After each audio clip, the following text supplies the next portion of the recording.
इस बीच बड़ी खबर सामने आ रही है। मौनी अमावस्या पर अमृत स्नान जारी है। बड़ी खबर आप तक पहुंचा रहे हैं। मौनी अमावस्या पर लगातार अमृत स्नान जारी है। अब तक 1.75 करोड़ लोग अमृत स्नान कर चुके, आस्था की डुबकी लगा चुके। मौनी अमावस्या पर अमृत स्नान लगातार जारी है। बड़ी खबर आप तक पहुंचा रहे हैं। करोड़ों लोगों ने आस्था की डुबकी लगा ली है। अफवाहों का अमृत स्नान पर कोई असर नहीं हुआ है। जो लोग अफवाह फैला रहे थे, अफवाहों का कोई असर नहीं हुआ। सुचारू रूप से लगातार आस्था की डुबकी श्रद्धालु लगा रही हैं। लगातार आस्था की डुबकी सुचारू रूप से चल रही है। श्रद्धालुओं का आना चल रहा है और मौनी अमावस्या पर लगातार अमृत स्नान जारी है। बड़ी खबर हम आप तक पहुंचा रहे हैं। करोड़ों लोगों ने आस्था की डुबकी लगा ली है। अफवाहों का अमृत स्नान पर कोई असर नहीं हुआ है। तो बड़ी खबर आप तक पहुंचा रहे हैं। अगर शुरुआत की बात करें तो महाकुंभ की शुरुआत से अब तक 20 करोड़ लोग आस्था की डुबकी लगा चुके हैं। जो अफवाहें फैलाई जा रही थी, उन अफवाहों का कोई असर नहीं है। लगातार श्रद्धालु आ रहे हैं, जोश और उमंग के साथ श्रद्धालु आ रहे हैं और लगातार प्रशासन के लिए कहते हुए नजर आ रहे हैं कि प्रशासन की चाक चौबंद व्यवस्थाएं हैं और लगातार अमृत स्नान किया जा रहा है और कुछ समय बाद अखाड़े भी अमृत स्नान करेंगे। तो बड़ी खबर आप तक पहुंचा रही हैं। मौनी अमावस्या पर आस्था की डुबकी लगातार लोग लगा रहे हैं। लगातार अमृत स्नान जारी है। मौनी अमावस्या पर करोड़ों लोगों ने आस्था की डुबकी लगाई है और अब तक की बात करें शुरुआत से लेकर तो 20 करोड़ लोग आस्था की डुबकी लगा चुके हैं। अफवाहों पर अमृत स्नान का कोई असर नहीं है। बड़ी खबर है, सुचारू रूप से लोग आस्था की डुबकी लगा रही है।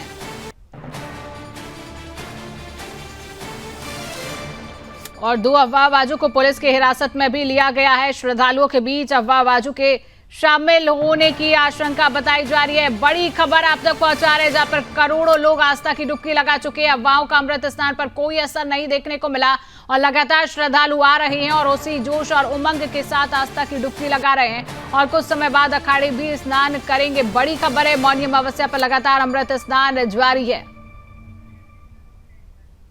रजत मिश्रा जी लगातार हमारे साथ बने हुए। रजत जी, क्या कहेंगे? लगातार देखिए श्रद्धालुओं का आना लगातार लगा हुआ है और अफवाह जो फैलाई गई थी, उन अफवाहों का कोई असर महाकुंभ में देखने को नहीं मिल रहा है। श्रद्धालु उसी जोश और उमंग के साथ लगातार स्नान कर रही हैं। बिल्कुल, देखिए किसी तरीके का कोई असर इन अफवाहों का अभी तक के किसी भी स्थान के ऊपर नहीं पड़ा है। और जैसे मैंने पहले कहा था कि कुछ लोगों को डिटेन किया गया है, जिनसे पूछताछ भी की जा रही है कि किन लोगों के कहने के आधार पर उन्होंने इस तरीके की अफवाह फैलाई है। लेकिन दूसरी तरफ आप बड़ा स्वरूप ये देखिए कि अब तक तकरीबन 2.25 करोड़ लोग अब तक, अभी महज कुछ ही घंटे बीते हैं मौनी अमावस्या के, तो उसने ही बीच में 2.25 करोड़ लोग अब तक स्नान कर चुके हैं। पूरा दिन अभी शेष है, रात का काफी समय शेष है, उसके बाद ये स्नान लगातार चलता भी रहेगा।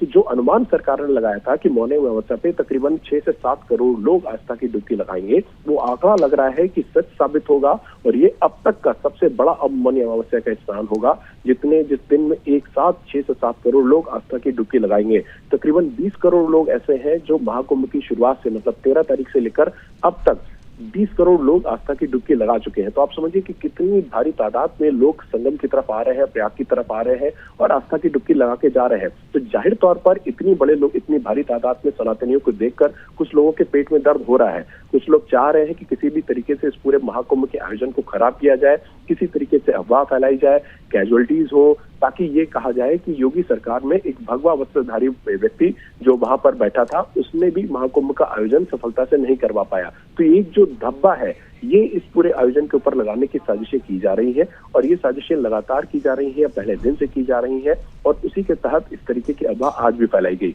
लेकिन उसके बावजूद कितना शॉर्टली, QRT जिसको बोलते हैं, क्विक रिस्पॉन्स टाइम जो होता है, वो कितना शानदार था कि पहले जिस दिन आग लगी महाकुंभ में, उस दिन भी आप देखिए महज 3 से 4 मिनट के अंदर आग को बुझाया गया। आज इस तरीके से अव्यवस्था हुई, भगदड़ मची, उसके बाद भी पूरा ग्रीन कॉरिडोर बनाकर लगातार एम्बुलेंसेस के माध्यम से लोगों को अस्पताल पहुंचाया गया और उसके बाद वहां पर लोगों का उपचार किया गया। उसके साथ साथ इस पूरे इंसिडेंट का दूसरे जो घाटों पर स्नान हो रहा था उस पर कोई असर नहीं पड़ा। लोग वहां पर जाते रहे, स्नान करते रहे, आते रहे।